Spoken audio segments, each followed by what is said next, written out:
Nearly 5,300. That's how many people in Jefferson County were assaulted, raped, or killed by someone who claimed to love them. That was last year. Now, when it comes to domestic violence, Alabama is ranked in the top 5 states for women killed by male partners. Investigators say it only gets worse during the holidays. It was always my fault. I made him do these things. If I would have just done this differently or that differently, he wouldn't have done that to me. This survivor of domestic violence agreed to speak with us on the condition of anonymity. She lived with her abuser for 25 years. My child blamed me and said, "Why didn't you leave sooner?" And I felt horrible because here I thought I was doing the good thing, the right thing by keeping our family together. Maxine is a 26-year survivor and now heads up the Monday night group therapy session at the YWCA. She's seen hundreds of victims like our mystery woman. I look in her eyes, I can see that look that I don't belong here. And I reassure her that you're among sisters who understand that, been there, done that, got the T-shirt and working on the coffee mug.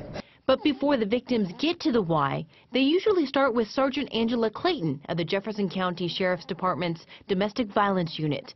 She says her team responds to dozens of cases a week, even more so this time of year. Some of the reasons, they range from financial.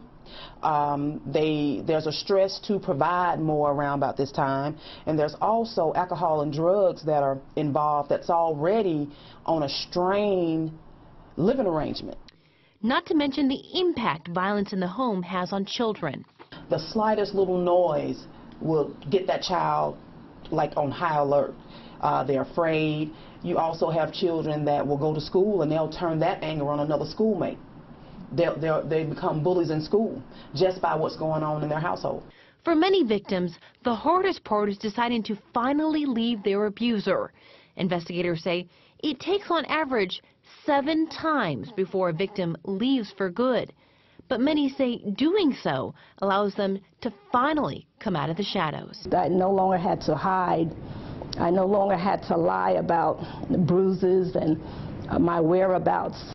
And for others, they're slowly ready to tell the world their story, to encourage others to get help.